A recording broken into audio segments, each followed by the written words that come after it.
नमस्ते, मेरा नाम एकता वैष्णव है। जैसे डॉक्टर चेतन ने बताया, I am an interior design faculty and a fitness enthusiast.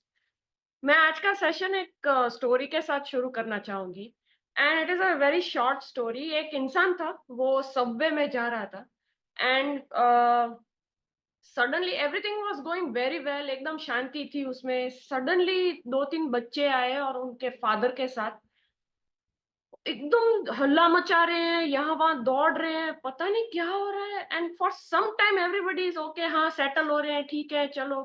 But it just continued all the time. तो थोड़ी देर बाद ये जो इंसान था उसने कहा कि भई आप अपने बच्चों को सँभालिए, ये क्या बात है? हम सब डिस्टर्ब हो रहे हैं, इरिटेट हो रहे हैं। तो that person just got startled out of thoughts, और वो बोल रहे हैं कि हाँ, पता नहीं मैं क्या करूँ? मुझे उनको कंट्रोल करना चाहिए, पर मु क्या करूँ वो समझ में नहीं आ रहा है मुझे। क्योंकि अभी 1 घंटे पहले हम लोग हॉस्पिटल से आ रहे हैं, अभी हॉस्पिटल से आ रहे हैं, 1 घंटे पहले इनके मदर की डेथ हो गई। And that person who was talking was completely shocked. What happened was कि वो जो बच्चों को एकदम इरिटेटिंग और एकदम डिस्टर्बिंग देख रहे थे, हिज पर्सपेक्टिव चेंज्ड। ओके, उनका दृष्टिकोण बदल गया कि अरे, मतलब he started empathising with those kids कि अरे उनके मदर का अभी डेथ हुई है 1 घंटे पहले। I don't know what to say. So just suddenly the perspective changed and he just said कि कैन यू जस्ट इमेजिन कि उन पे क्या बीत रही हो। ओके, तो कोई एक्सटर्नल सिचुएशन उसमें चेंज नहीं हुई। क्या चेंज हुआ है? मेरा मतलब उनका दृष्टिकोण चेंज, जो वो इंसान थे, उनका दृष्टिकोण चेंज हुआ था, perception. He calls this as in other words as paradigm shift. Paradigm मतलब एक मेंटल मैप जो हमारे कोई भी इतने सालों से हम किसी को सुन रहे हैं, कुछ पढ़ रहे हैं, देख रहे हैं, जो हमने समझा है, सोचा है, वो सब एक मैप में कन्वर्ट हो जाता है and that is the mental map और द पैराडाइम। ओके, तो ऑथर जो है वो एक लाइन लिखते हैं, वो कहते हैं कि we see the world not as it is but as we are और as we are conditioned to see it. मतलब हम दुनिया जैसे दुनिया है वैसे नहीं देखते। हम क्या देखते हैं? जैसे हम खुद हैं। This next example is not in the book, but I would like to just share it in one single minute. मेरे एक सर हैं, okay, he has taught me and now I am a colleague of him. तो वो हमेशा कहते हैं he teaches sketching, object sketching. सामने एक ऑब्जेक्ट पड़ा है, आपको उसको ड्रॉ करना है। He will always say to students कि आप जो यहाँ पे ड्रॉ करने के लिए ला रहे हैं, ड्रॉ करके ला रहे हैं, that is not what you have seen, but what you already know.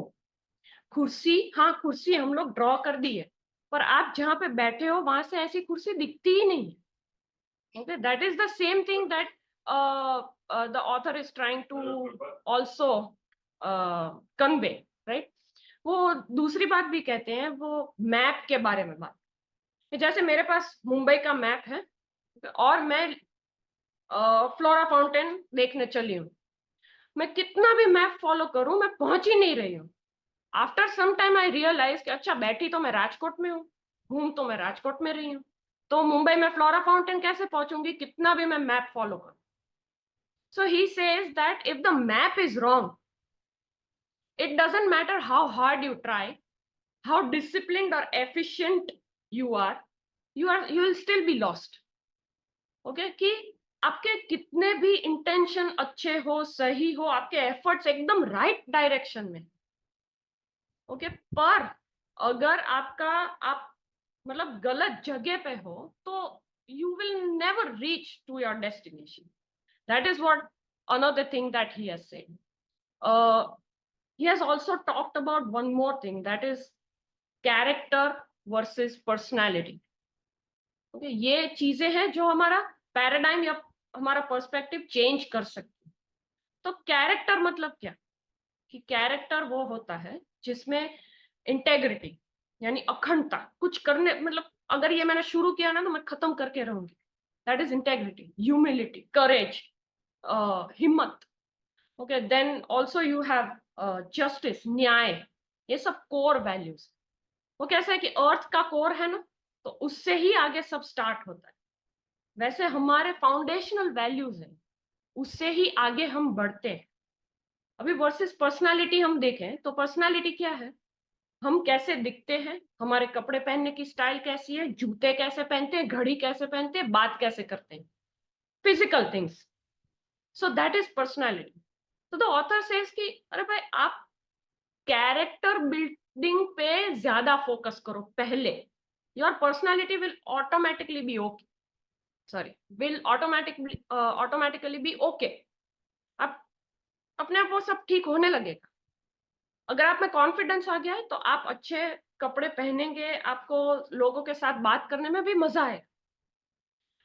फिर वो कहते हैं कि ये जो पैराडाइम शिफ्ट है, या ये जो दृष्टिकोण बदलने की बात हो रही है, वो कैसे किया जा सकता है। सो ही गिव्स सम हैबिट्स, कि अगर हम ये हैबिट्स या आदतें अगर डेवलप करते हैं या अपने आप में इनकलकेट करते हैं, तो उससे हमारा पैराडाइम शिफ्ट हो सकता है या हमारा दृष्टिकोण बदल सकता है, right. So he writes this in a book called Seven Habits of Highly Effective People, और जो वो ऑथर है, he is none other than Stephen Covey. So everything that I said till now is written in his book. ये सब quotes वगैरह सब उनकी book में से ही लिए गए हैं। And he rights, he gives these habits, 7 habits, okay, to change your perspective. अभी वो एक पर्सनल इसमें एक स्टोरी भी शेयर करते हैं। पर्सनल उनकी स्टोरी है कि उनके जो बेटे थे, he had some academic issue and some social issue. वो लोगों के साथ जल्दी जेल नहीं होते थे, और उनको मतलब तकलीफ होती थी पढ़ने में भी। So everybody always use to fix him. आप ये करो ठीक हो जाएगा, अब ये करो वो ठीक हो जाएगा, ऐसा करो वैसा करो, सब हमेशा फिक्स करने में लगे रहते थे। देन कवि एंड हिज वाइफ रियलाइज्ड कि अरे, इनको फिक्स करने की जरूरत नहीं है, इनको समझने की जरूरत है। He has to be understood. अगर हम उनको समझेंगे तो ऑटोमेटिकली हमें भी सोल्यूशन मिलने लगेगा। So then his complete his life and his vision towards his son changed, and obviously the society also changed. Okay, he says that there are certain steps, certain qualities that a person should have to have good perspective. तो उसमें पहले वो बताते हैं practice empathy, सहानुभूति लोगों के लिए, कि उनका दुख है तो आप उनको सुनो and just empathise with them. दूसरा कहते हैं कि चैलेंज अजम्पशंस, कि आप कोई भी जो पहले से कोई चल रही आती है, वो क्या कहते हैं, मान्यताएं, मान्यताएं जो चल रही आती है उसको आप चैलेंज करो। ऐसा किया है आपने तो ऐसा ही करना पड़ेगा, नहीं, just just think over it.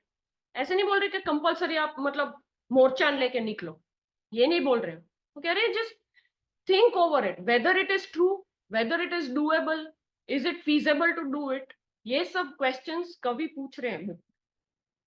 Third thing he says is seek feedback।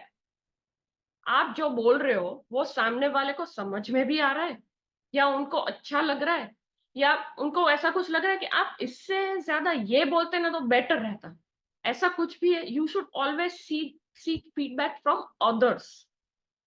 Okay, and it can be constructive feedback or a critical feedback, मतलब positive or constructive feedback, right? But you have to take it positively, obviously. Then fourth thing he says is that you should reflect often. वो कहते हैं ना कि आईने के सामने जाके खड़े रहोगे ना, then you will realize कितने पानी में हो आप, because it will reflect exactly what you are. So कह रहे हैं कि आप है ना हमेशा एक अपने आप पे एक रिफ्लेक्शन करना सीख, कि मुझे क्या, मैं आईने के सामने खड़ी हूं तो मैं क्या, आज मैंने क्या अच्छा किया, क्या कोई मेरी वजह से थोड़ा भी स्माइल किया किसी ने, या कोई किसी के लिए अच्छा कुछ हुआ, that is what will change your thoughts and will change your direction also, कि नहीं आज है ना बहुत अच्छा नहीं किया है, कोई बात नहीं, कल करूंगी मैं, right.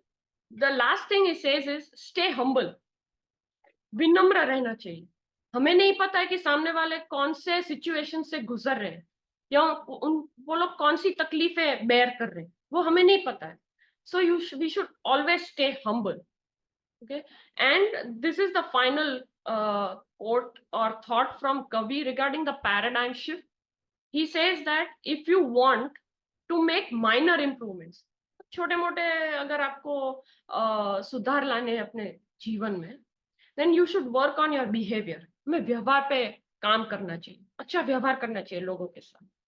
But if you want to make quantum leaps, बहुत बड़े ज्यादा बड़े बदलाव लाने, then we should work on our paradigms. हमें हमारी दृष्टिकोण या हमारे परसेप्शन पे काम करना पड़ेगा. So this is it. I come to an end of this session. Tomorrow I'll be starting with, or in the next session I'll be starting with the habits. Okay, and after the end of all these sessions there is also a bonus thing that is there for everybody. Also, kal please late mat hona.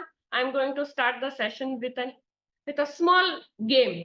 Yes, I'm sure everybody wants to participate. So thank you so much.